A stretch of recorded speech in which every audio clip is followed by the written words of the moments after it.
Assalamualaikum warahmatullahi wabarakatuh. Bismillahirrahmanirrahim. Alhamdulillah Muhammad sallallahu alaihi wasallam wa ala alihi wa sahbihi wa azwajihi wa dhurriyyatihi wa ahli baitihi syarul Fatihah. A'udzu billahi minasy syaitonir rajim. Bismillahirrahmanirrahim. Alhamdulillahi rabbil alamin arrahmanir rahim maliki yaumiddin. Iyyaka na'budu wa iyyaka nasta'in ihdinas siratal mustaqim siratal ladzina an'amta 'alaihim ghairil maghdubi 'alaihim waladdallin. ثمن جميع خير من المرسلين والأولياء الشهداء والصالحين والصحابة والعلماء وسلم شهر قد نجلني وشهر سبلي وواسع حسن الشهر وشهر الكبرى وجميع أولياء سبع الجواب وخصوصا إلى معرفة الكتاب مولانا شيخ محمد البخاري ومولانا شيخ مسلم ومولانا شيخ الترمذي وجميع أصحاب الكتب الستة وبعلمهم ونفعنا بهم الفاتحة. أعوذ بالله من الشيطان الرجيم. بسم الله الرحمن الرحيم. الحمد لله رب العالمين الرحمن الرحيم مالك يوم الدين إياك نعبد وإياك نستعين اهدنا الصراط المستقيم صراط الذين أنعمت عليهم غير المغضوب عليهم ولا الضالين آمين. الحمد لله الذي جعل شهر رمضان مباركا وفرض علينا صيام التقوى. أشهد أن لا إله إلا الله وحده لا شريك له وأشهد أن محمدا عبده ورسوله. اللهم صل على سيدنا محمد وعلى آل سيدنا محمد.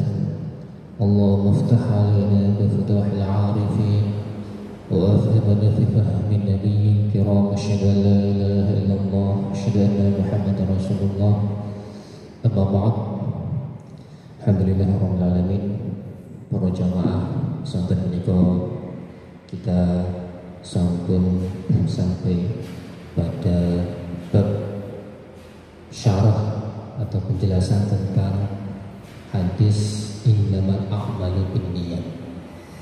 Lainnya kalau ini kita namun membahas terkait dengan latar belakang kenapa hadis innamal a'malu binniyat niki disabdakan oleh baginda Rasulullah SAW, juga membahas tentang sinten tokoh-tokoh atau perawi hadis ingkang meriwayatkan hadis niki dan apa pentingnya hadis niki di dalam kehidupan umat Islam. Semenika kita sampun sampai kepada penjelasan tentang mata atau redaksi hadis innamal a'malu binniyat. Qala Rasulullah sallallahu alaihi wasallam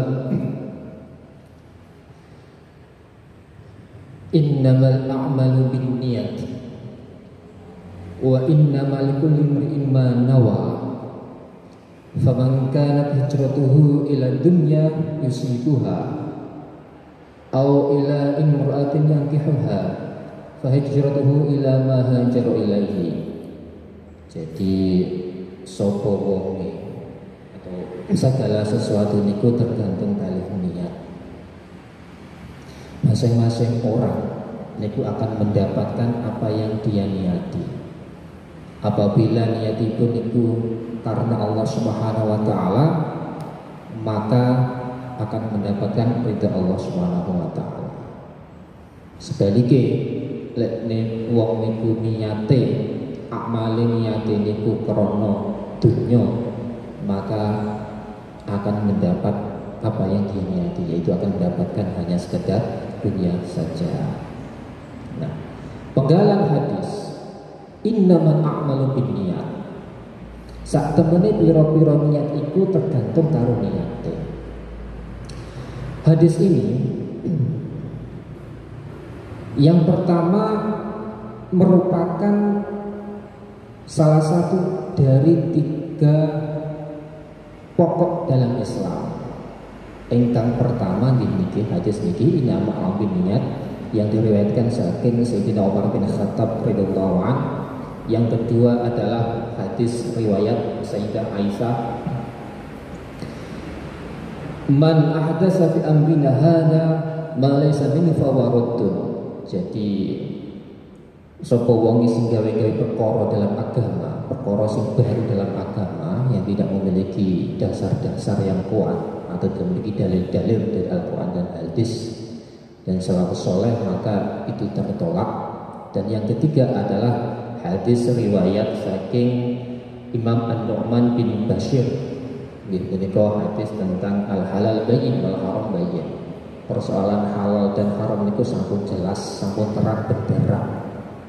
Nah, terkait hadis niki wau, penjelasan niku wau, para ulama kita, para ulama-ulama salafus saleh kita, tentunya ini dari kalangan ahli sunnah wal jamaah, penganut mazhab Imam Al-Maturidi dan Imam Al-Asy'ari secara akidah mengatakan bahwa innama niku teng bahasa Arab, oleh basa Jawa niku sak temene.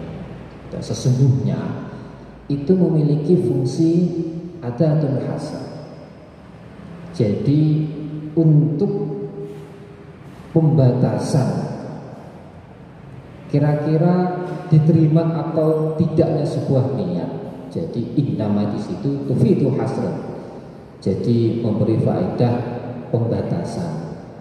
Karena di situ al-amal binniyat, tidak semua amal niku diterima oleh Allah Subhanahu wa taala. Sehingga para ulama bahasa Arab niki mengartikan innama itu adatun hasr. Jadi alat untuk membatasi. Nah, niku. Lajeng yang kedua, sarah yang kedua, al-a'mal.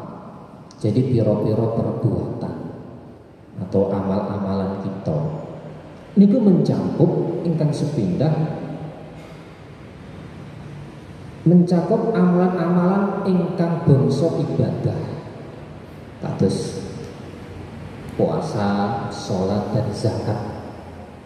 Niki termasuk amal-amalan ibadah maupun amalan-amalan ibadah ingkang sifatipun baik itu sifatipun wajib maupun sunnah atau sedekah, atau yang sifatipun sholat-sholat sunnah atau puasa-puasa sunnah dan lain sebagainya, atau sifatipun ingkang demi kesalunan kemaslahatan orang banyak. Ingkang kedua niki mengandung muamalah, amalan-amalan yang sifatipun muamalah, yaitu interaksi satu orang dengan orang yang lain yang terkait dengan masalah kesejahteraan manusia di dunia. Kados napa? Kados al-bai', kados jual beli, transaksi jual beli, kemudian kafalah atau jaminan dan lidu-lidunipun. Hal-hal yang sifatnya pun dilakukan oleh manusia yang terkait dengan hajat kehidupan orang banyak maupun pribadi niku dinamakan dengan muamalah. Jadi al-akmal niku mencakup dua kategori. Nggih punika amal-amal sifatipun ibadah dan juga amal-amalan ingkang sifatipun muamalah. Lajeng an-niyat. Niat niku napa? Niat niku lek secara bahasa niku al-qasdu, inggih punika sejo, nejo atau keinginan, kehendak. Wa hiya azimatul qalbi. Jadi krenteke ati sing paling kuat. Niku diasmakan, dinamakan dengan niat. Iki kados dawuhipun Imam An-Nawawi di dalam kitab Syarah Arba'in An-Nawawi. Lek secara bahasa, secara syarah niku nopo? Jadi niat itu adalah ungkapan dari dalam hati yang paling dalam untuk mengerjakan atau mengarahkan sesuatu sesuai dengan tujuan. Baik itu dalam rangka untuk mendapatkan kemaslahatan ataupun untuk menolak kemuzuratan atau mara bahaya. Nah, iki secara syariah, secara istilah. Bedane napa? Niat niku tegesipun lek namung niat tok tetapi mboten muqtarinan bi fi'lihi, tetapi mboten ada hubungannya dengan pekerjaan yang akan dilakukan, maka niku mboten disebut niat, tetapi azam. Keindak yang kuat tetapi tidak ada realisasinya. Jadi kalau niat ini para ulama kita niku lebih mengartikan boleh niat niku pasti ada tindakan yang 80% niku dikerjakan. Jadi buatan 50-50, betul 50%. Baik 50% niat tok, 50% antara dilakoni apa ora. Nah, niku masuk di dalam azam. Keinginan yang kuat. Jadi kalau niat itu adalah muqtarinan bi fi'li, harus sebanding, harus ada wujud tindakan niku. Nah, terkait penggalan hadis niki, innama a'malu binniyat. Niki memiliki beberapa makna yang sangat penting. Yang pertama adalah makna yang sifatipun niku ada dimensi ikhlas kepada Allah Subhanahu wa taala. Jadi niat. Jadi niat hadis niki antara niat keikhlasan. Nah, niku memiliki kaitan yang sangat erat. Nah, terkait dengan hal ini, para ulama-ulama kita lek niat terus niku wonten wujud tindakanipun. Niku ada 3 hal pastinya. Niki yang disampaikan oleh Imam Nawawi di dalam Syarh Arba'in Nawawi. Beliau mengatakan, apabila wong iku niat terus kemudian kerjakan apa yang dia lakukan, maka yang pertama ada kalanya dia itu melakukan amalan-amalan itu khaufan minallah, takut wedi krana Allah Subhanahu wa taala. Wedi apa? Wedi lek entuk siksane Allah Subhanahu wa taala. Jadi wong misalnya melakukan amalan-amalan ketaatan kaya sholat, poso, zakat misalnya, itu bukan karena bahwa ini betul-betul untuk melaksanakan rasa syukur kepada Allah Subhanahu wa taala, tidak, tapi lek nek aku orang lakoni itu engko aku entuk siksa neraka. Nah, maka ini di dalam bahasanya ulama disebut juga sebagai ibadatul abid. Jadi ibadahnya seorang hamba. Jadi ibadah seorang hamba yaitu mau. Jadi wedi orang melakukan perintah agama wedi entuk siksa Allah Subhanahu wa taala. Jadi niat melakukan suatu perbuatan kemudian dilakukan tapi didasari atas takut atau wedi karena Allah Subhanahu wa taala, wedi siksane, maka itu disebut dengan ibadatul abid. Jadi ibadahe wong-wong hamba. Yang kedua yaitu adalah niat terus kemudian itu melampaui amalan-amalan ketaatan. Niat sing disejo memang niat itu apik, tetapi dia melakukan perbuatan amalan ketaatan itu karena perhitungan untung dan rugi nih. Jadi untung dan rugi nih, kalau aku itu melakukan amalan ketaatan berarti untuk pahala. Lek ini orang berarti untuk seksual. Jadi semakin banyak si fulan misalkan melakukan amalan ketaatan karena perhitungan dagang dengan pangeran.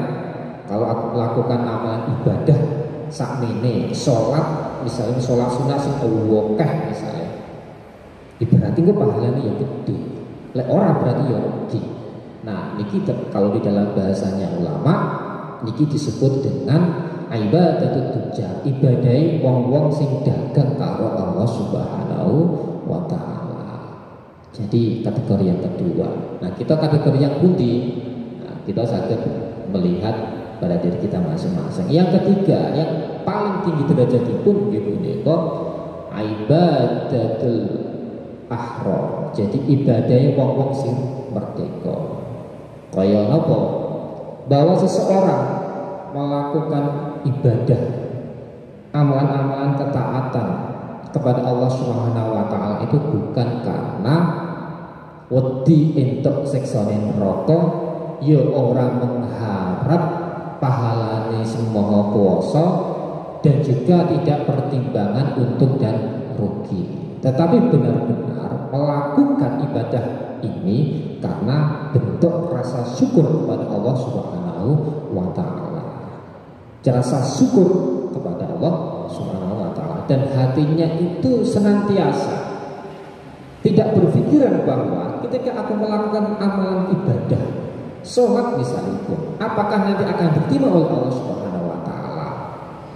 Jadi tidak bisa ibadah wong merdeka itu nggak bisa aku melakukan amal ketaatan, sholat misalnya nanti diterima oleh Allah Subhanahu wa taala. Tidak. Di dalam hatinya itu ada taraddud fil qalbi. Ada semacam keraguan, kira-kira ibadahku itu diterima apa enggak ya Allah Subhanahu wa taala. Karena apa? Karena ibadah orang merdeka ini, ibadatul ahrar ini karena tidak peduli apakah nanti diterima atau tidak, tetapi ada gejolak di dalam hatinya. Yang penting adalah aku melaksanakan amal-amalan ketaatan kepada Allah Subhanahu wa taala, murni sebagai penghambaan kepada Allah Subhanahu wa taala, dan juga sebagai bentuk rasa syukur kepada Allah Subhanahu wa taala. Dan ibadah ini jenis ini termasuk ibadah para nabi dan para wali atau para orang-orang kekasih Allah Subhanahu wa taala. Dan ini suatu ketika Rasulullah SAW niku ditakuti oleh Sayyidah Aisyah. Wahai Rasulullah, mengapa engkau saben wengi rino wengi awan siang pagi sore kok ibadah terus, melakukan sholat terus, sehingga tungkak jenengan telapak kaki itu bengkak? Bukankah dosa-dosa jenengan sudah diampuni, baik itu dosa-dosa yang sudah berlalu maupun yang akan datang? Nah, ini jawabannya Rasulullah SAW itu nopo. Afal aku abdan syakura. Ya bener, tetapi bukankah aku itu termasuk wong-wong sing bersyukur kepada Allah Subhanahu wa taala?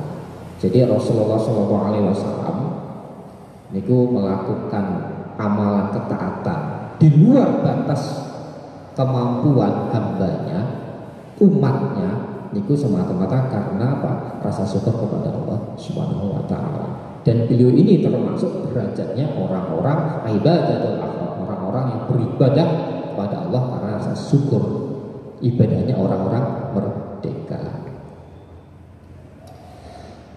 Para jamaah yang dirahmati oleh Allah Subhanahu wa taala, ini salah satu klasifikasi atau poin pertama bahwa kita harus mencatat niat, kemudian terkait niat kemudian dilakukan. Nah, niku ada tingkatannya niki. Nah, kita niku termasuk ingkang pundi. Kita niki lek kula merasa niki tasik jauh dari niku. Tasik masuk ibadah akan ibadah karena wedi untuk siksaane Allah Subhanahu wa taala. Jadi makom kita niku tasik makom ibadatul abid. Ibadahai seorang hamba, seorang budak. Mudah-mudahan seiringnya dengan waktu kita semua bisa senantiasa mendekatkan ketakwaan kita kepada Allah Subhanahu wa taala hingga bisa mencapai setidaknya ibadah tujjar, ibadah orang-orang dagang dengan Allah Subhanahu wa taala, lebih-lebih menuju kepada ibadatul ahrar, ibadah orang-orang yang merdeka. Lanjut, yang paling memungkinkan Hadis innamal a'malu binniyat niki kita sering mengucapkan hadis niki. Tetapi dalam fakta niku kita bukan kertos. Fungsi hadis niki nopo? Lek para ulama kita salafus saleh mengatakan bahwa niat sing tujuan ini wau adalah al-qasdu wa azimatul qalbi atau kretek ati sing paling kuat iku sejatosipun ingkang pertama memiliki dua pengertian. Yang pertama adalah niat itu sebagai pembeda amalan-amalan ketaatan kepada Allah Subhanahu wa taala yang sifatipun niku ubudiyah, ibadah dengan ibadah yang lain. Jadi sebagai pembeda antara ibadah satu dengan ibadah yang lain. Yang kedua adalah niat itu bisa dados pembeda antara ibadah dengan adat, dengan kebiasaan atau tradisi. Nah, ingkang pertama misalipun begini. Niat sebagai pembeda antara ibadah satu dengan ibadah yang lain. Kita sholat zuhur dengan sholat asar, maghrib, isya, subuh. Ini kan termasuk amalan ibadah. Tidak bisa niat niku sholat zuhur kemudian diniati sholat asar, ini bukan saged.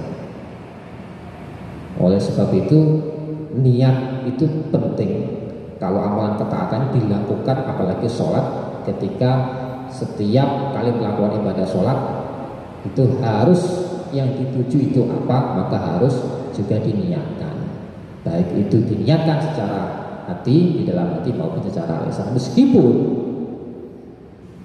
ada sebagian ulama kita mengatakan bahwa ora penting, niat itu nggak perlu ditalafut, nggak perlu dilisankan. Sing penting gadah rentek. Niat ingsun sholat salipun poso niku sampun cekak. Nggih wonten. Mboten napa-napa. Bahkan di dalam kasus-kasus misalnya pun begini, kita sering sholat masbuk. Ada kalau misalkan ada sholat masbuk, makmum masbuk. Karena seorang imam misalnya pun ini ketika rukuk hampir selesai menuju iktidal misalnya pun, maka makmum masbuk ini cepet-cepet langsung niat mawon hadirati melayu, niat langsung niat itu di jalan langsung jejer barisan, kemudian langsung rukuk mengikuti imam. Karena kalau dia itu langsung dadak noto, dadak mengucapkan noto antem langsung usul di fardhu dhuhri misalkan, nah itu keburu ketinggalan sarokah.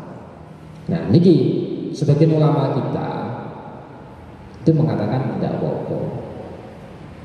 Jadi niat seperti itu aja. Ketika niat menuju ke soft itu, nah itu langsung boten apa-apa, langsung keretek. Terus di fardhu dhuhri misalkan di hati gitu, di batin ini boten apa itu sampun sah. Nah, niki bedanya pun antara niat untuk membedakan antara satu niat dengan yang lain dalam persoalan ibadah. Yang nomor dua adalah persoalan niat yang terkait dengan pembedaan antara ibadah dengan persoalan-persoalan mubah atau kebiasaan. Dan bisa jadi kebiasaan ini bisa bernilai ibadah apabila diniati. Contohnya pun nopo. Contohnya pun kita sering kali misalnya pun makan atau minum atau iktikaf di masjid. Makan, minum, mandi, terus iktikaf atau dorong di masjid. Ini kan termasuk kebiasaan-kebiasaan kita. Amal al-mubah, persoalan sing sifatnya mubah. Lek mubah niku ana apa? Mubah niku lek dilakukan niku nggih napa? Boten mendapatkan pahala, la yusabu alaihi. Lek ditinggalkan ya ora entuk siksa. Jadi biasa-biasa wae. Nah, mubahan niki, persoalan mubah niki saged bernilai ibadah dan saged mendapatkan pahala lek niku diniati. Contoh misalnya kita mandi niku kan tujuannya kan untuk mensucikan dan bersihno awak. Kita sering ikut mandi niku, siram niku kan buatan niat, tiba-tiba langsung jebur mawon. Nah niki buatan asal pahala, karena sudah kebiasaan, sabut kebiasaan.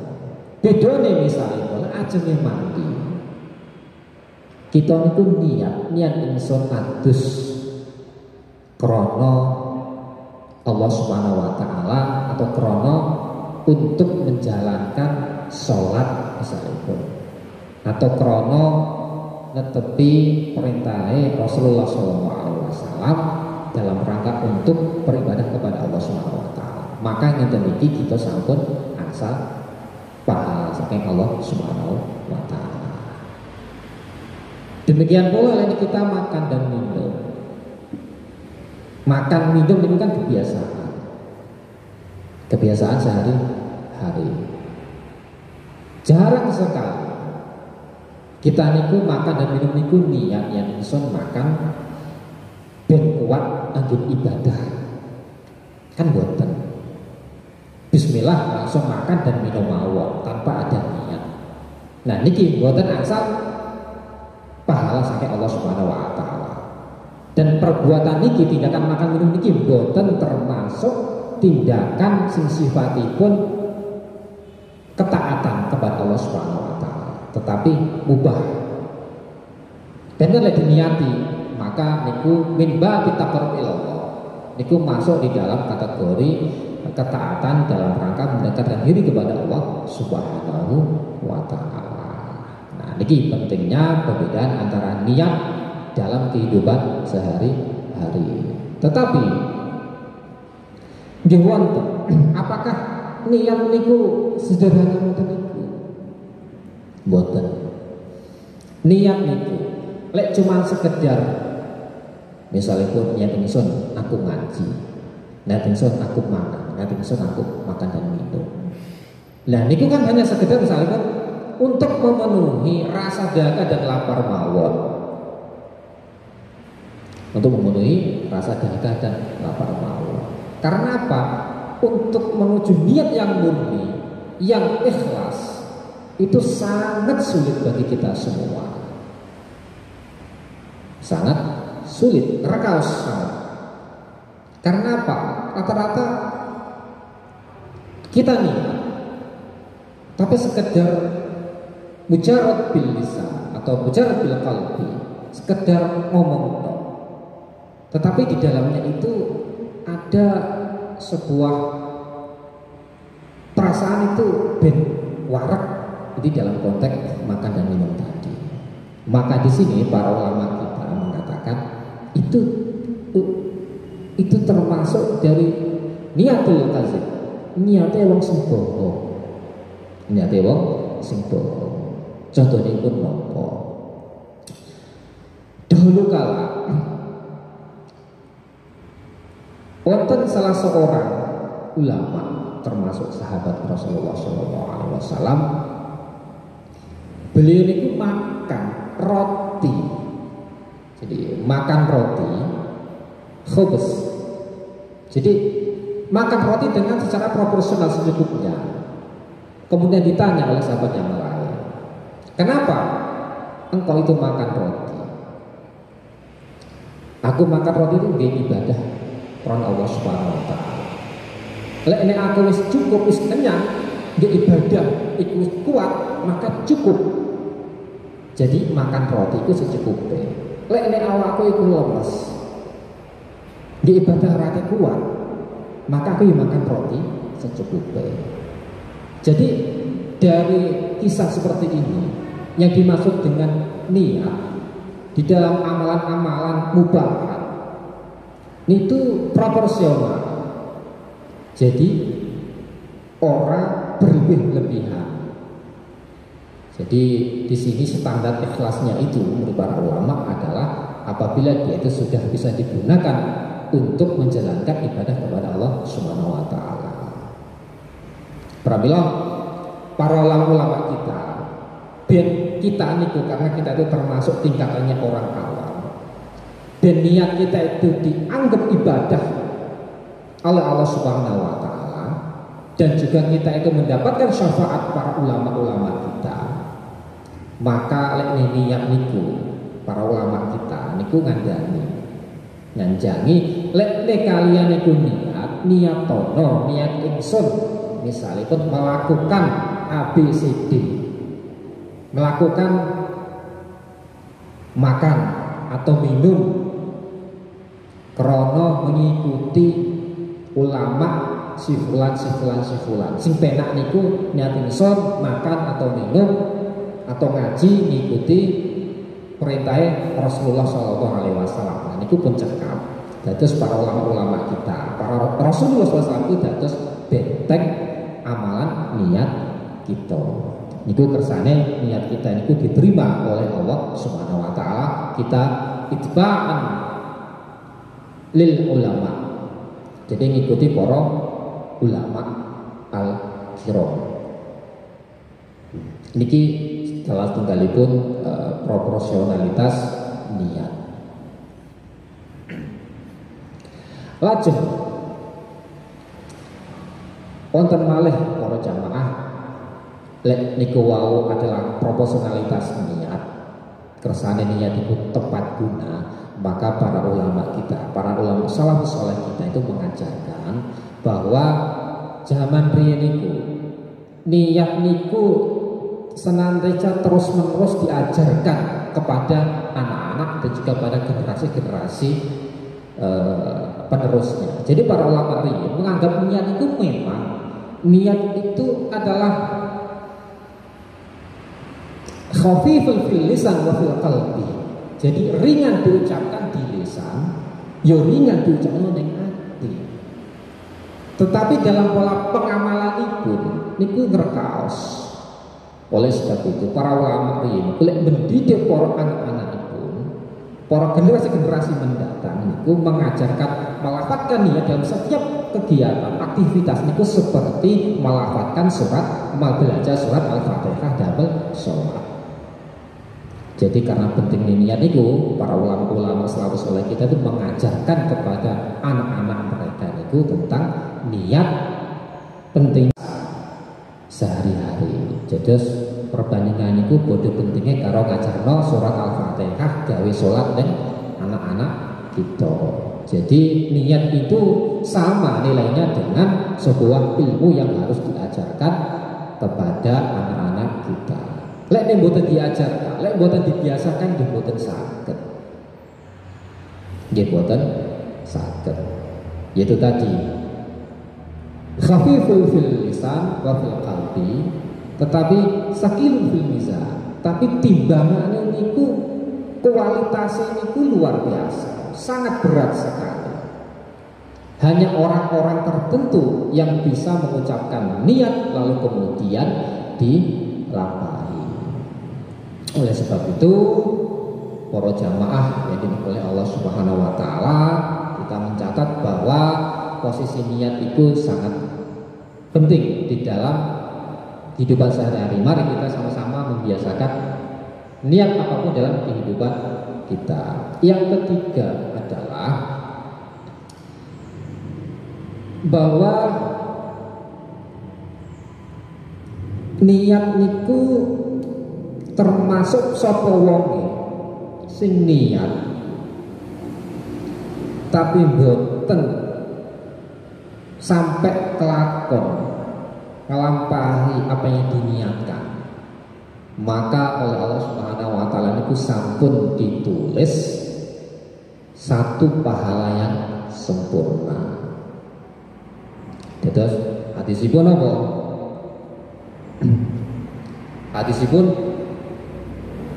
man hamma bihasanatin falam ya'malha kataballahu 'indahu hasanatan kamilatan Jadi sapa wong sing wis kerentek, sing wis niat melakukan amalan kebaikan. Artinya ini betul-betul niat, tidak sekedar 50-50, 50-50. Tapi sudah mendominasi melakukan itu 80%. Maka oleh Allah Subhanahu wa taala itu sampun dicatat satu kebaikan yang sempurna. Nah, niki jadi kita akan gadah kerentek kuat, niat kuat akan melakukan, tapi karena ada satu dan lain hal yang sangat melampaui, maka oleh Allah Subhanahu wa taala itu sampun dicatat satu kebaikan. Lek kita niku melampaui niat, lalu kemudian niku kita melampaui apa yang kita niatkan tadi, maka oleh Allah Subhanahu wa taala niku akan diberikan 10 kebaikan, bahkan lebih, bahkan sampai 700 kebaikan atau 700 pahala. Niki adalah janji Allah Subhanahu wa taala. Jadi man hamma bi hasanatin falam ya'malha kataballahu 'indahu hasanatan kamilatan. Sebaliknya kita misalnya pun berniat buruk atau jahat atau duwe niatan sing tolong, tapi buatan sampai kita ini melakukan cuma niat mawon, niku oleh Allah Subhanahu wa taala niku buatan ditulis napa? Buatan ditulis amal keburukan atau kejahatan. Lek sampai kita ini melakukan niat Allah kemudian melakukan kejahatan, maka niku hanya ditulis sayyi'atan wahidatan. Hanya ditulis satu keburukan atau satu kesalahan atau satu kejahatan saja. Nah, makanya niki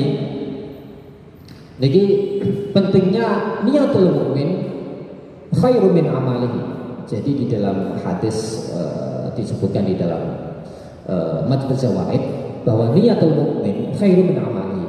Niate wong mukmin iku luwih apik ketimbang amale. Jadi karena itu tadi wis niat mawon itu angsal kebaikan, apalagi lek wis niat terus nglampahi, maka pahala niku bertikel-tikel, berdobel-dobel.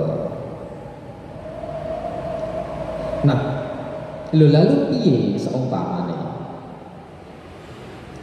wong ora duwe kemampuan tetapi dia itu pengen melakukan amal kebaikan seperti orang yang mampu tersebut. Misalnya pun wong sugih yang duwe ilmu. Jadi wong duwe bondo terus duwe ilmu niku dengan enak sekali bisa melakukan amal-amalan ketaatan kepada Allah Subhanahu wa taala. Bebas. Lek sing wong orang duwe ilmu, misalnya pun piye pengen kados beramal ketaatan pada sing duwe ilmu. Nah niki Rasulullah sallallahu alaihi wasallam ngendika, "Masal hadhihi ummah kama tali arba'atin nafarin." Jadi umat Rasulullah sallallahu alaihi wasallam nggih kita niki digambarkan kaya dene dua orang yang berbeda. Yang pertama adalah rajulun atahu malan wa ilman.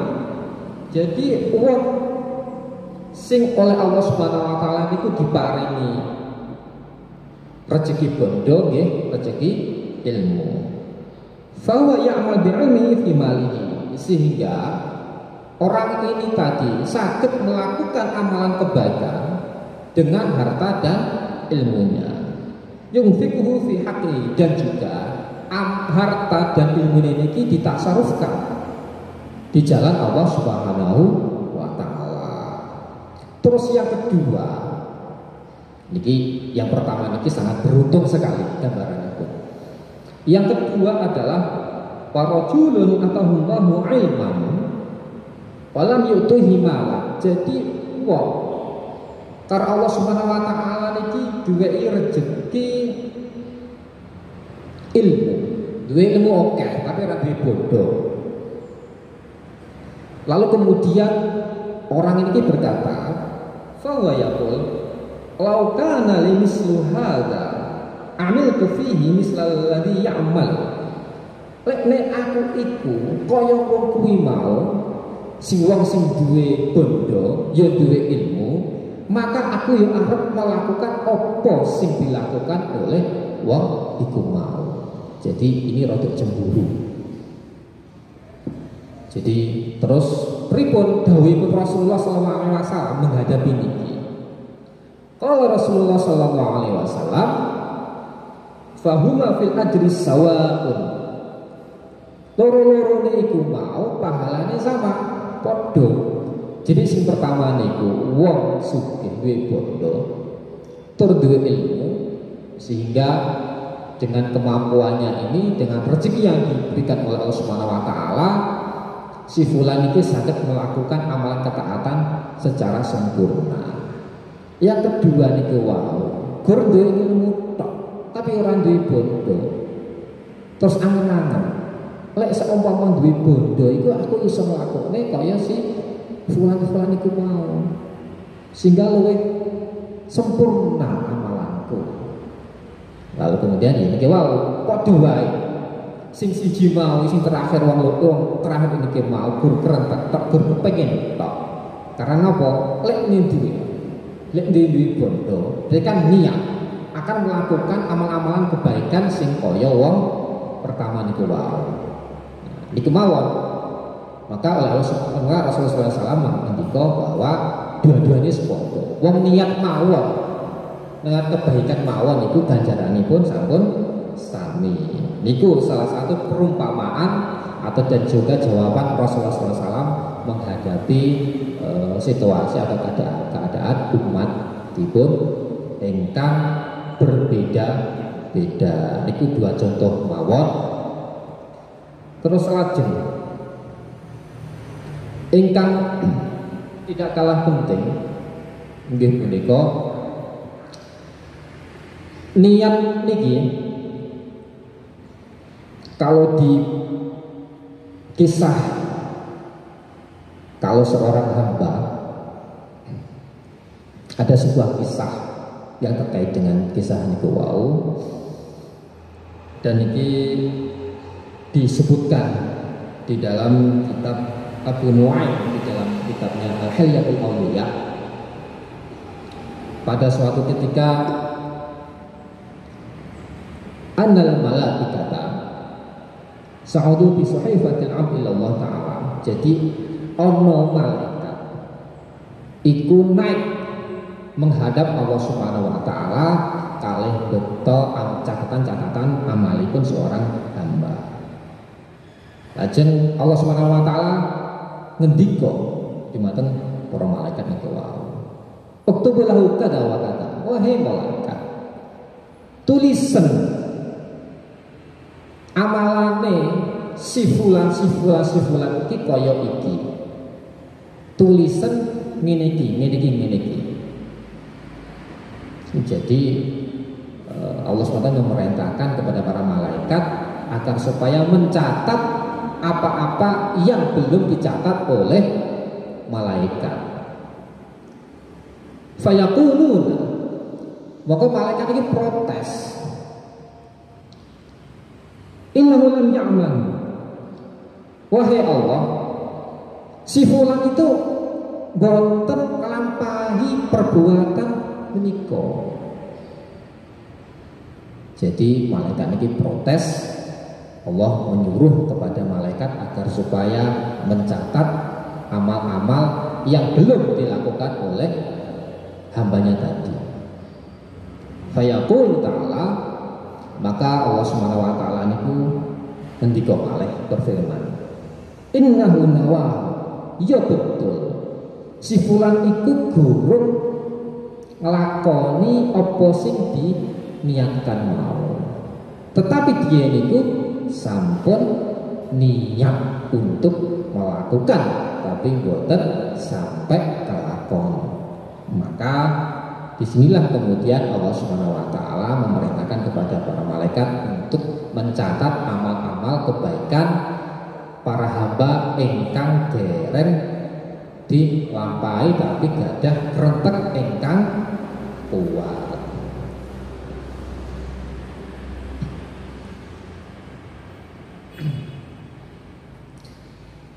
Kadose sekap semanten ini dibabakan tentang niat dan banyak sekali